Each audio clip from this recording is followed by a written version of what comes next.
Hello everyone, welcome back to my YouTube channel. Friends, ये chemical kinetics का second part होने वाला है। इसमें हम आरएनएस थ्योरी को देखते हैं। देखिए, हमें हमारे सिलेबस के अकॉर्डिंग जो हमें नीड होगी, आरएनएस थ्योरी में क्या होता है कि K is equals to A E to the power minus A upon R T, वो होती है हमारी आरएनएस थ्योरी। देखिए, हमें ना इसका एक्सप्रेशन ड्राइव नहीं करना है। वैसे अगर ड्राइव भी करके देखें तो ये होता है कि D by D T L N K इजिकल्स to E delta E upon R T square. ठीक है, के इक्विलिब्रियम कांस्टेंट के इक्विलिब्रियम के फॉर्म में लिखते हैं equals to K F upon K B. मतलब के क्या है, फॉरवर्ड रिएक्शन का rate constant, and K B क्या है, बैकवर्ड रिएक्शन का रेट कांस्टेंट। और इसे हम कैसे निकालते हैं, लॉ ऑफ मास एक्शन से, K one upon K two equals to C D concentration of C D, ये प्रोडक्ट की है, जैसे ये हमारा है ना C O D upon A concentration A and B equals to K equilibrium के बराबर होता है। फिर इसको पूरा सॉल्व करके हमारी जो वैल्यू आती है ये निकलता है K इजिकल्स to A E to the power minus E A upon R T. ये होती है हमारी आर एन एस इक्वेशन। ठीक है, ई ए हमारी क्या होती है, ई ए हमारा एक्टिवेशन एनर्जी, एंड आर क्या है, गैस कांस्टेंट, टी टेम्परेचर। ए हमारा प्री फ्रीक्वेंसी फैक्टर भी बोलते हैं हम इसको, कि रेट कांस्टेंट है, प्री एक्सपोनेंशियल फैक्टर कह देते हैं इसको। ठीक है, या फिर फ्रीक्वेंसी फैक्टर। इसी इक्वेशन को हम ऐसे भी लिख सकते हैं, इसका लॉग लेके ना ये वाली टर्म आ जाएगी। कैसे, एल एन के हो जाएगा, फिर ये एल एन ए मल्टीप्लाई में है तो ये क्या आएगा, प्लस में, क्योंकि माइनस ये ई ए अपॉन आर टी, ये सामने आ जाएगा। ठीक है, ऐसे ये वाली इक्वेशन हमें याद रखनी है। इसके अलावा एक टेम्परेचर कोफिशिएंट होता है जो हमारे पेपर के लिए इंपॉर्टेंट है।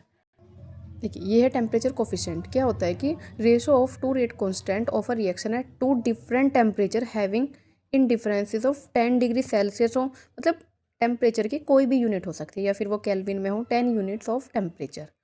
देखिए, के two by K one is equals to के T plus 10 degree Celsius upon के टी। और इसका जो वैल्यू होती है ये 2 से 3 के बीच होती है। ठीक है, 2 एंड 3 के बीच होती है इसकी वैल्यू। जैसे अगर टेम्परेचर हमारा नॉर्मल टेम्परेचर 25 डिग्री सेल्सियस होता है, उसमें हम 10 ऐड करेंगे तो के 35 अपॉन के 25 इक्वल्स टू नियरली इक्वल 2, या फिर क्या होगा, 3 के इक्वल होगा ये। ठीक है, देखिए इसी बात को हम ऐसे लिख सकते हैं, के two by K one equals to 5 की पावर में डेल्टा टी अपॉन 10। ठीक है, डेल्टा टी कैसे निकालें, temperature difference T2 minus T1।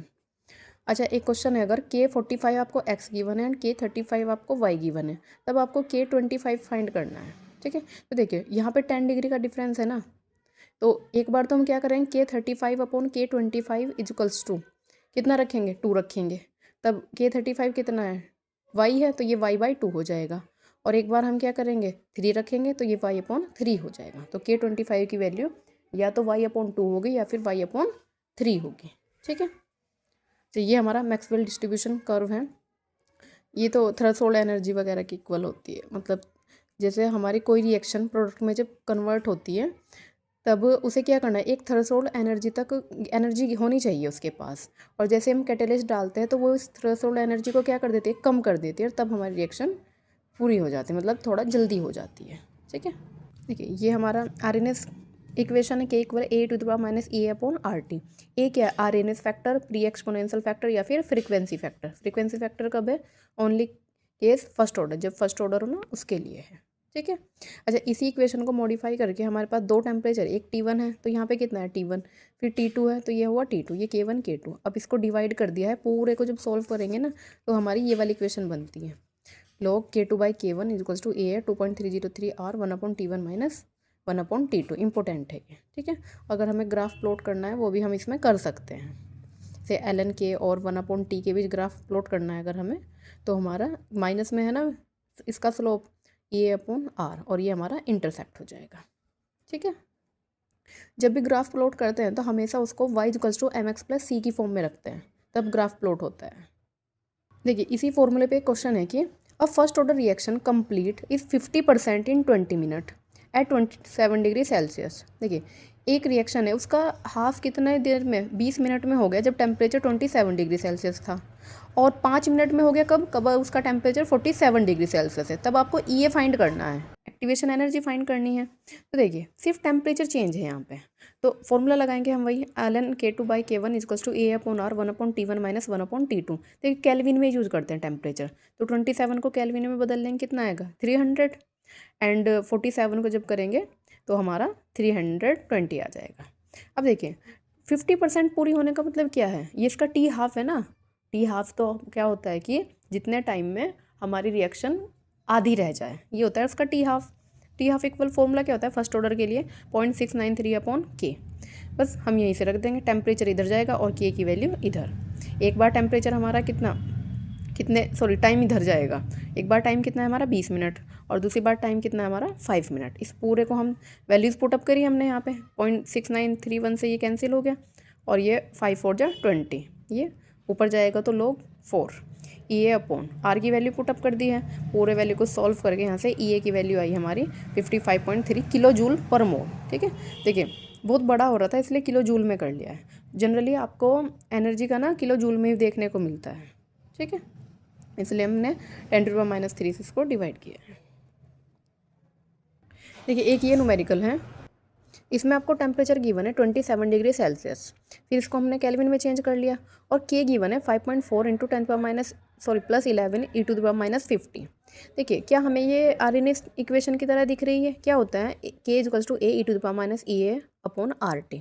ठीक है, ये हमें कैलकुलेट करना। इस वाली इक्वेशन को हमने इससे कंपेयर कर लेना है। तो ए की वैल्यू ये है और ये पूरी वैल्यू किसकी है e⁻50, इसके इक्वल है। तो हमने ये क्या होगा इसके बराबर हो गया।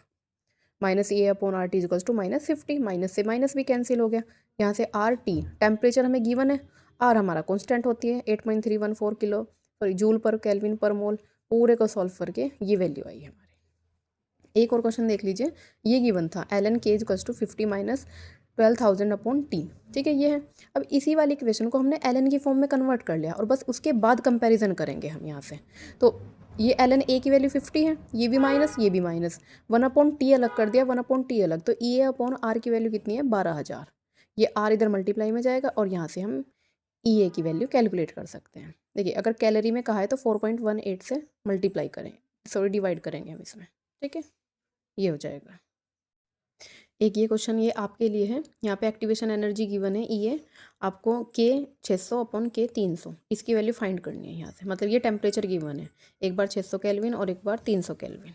ठीक है, चलिए मिलते हैं नेक्स्ट वीडियो में। Thank you so much for watching.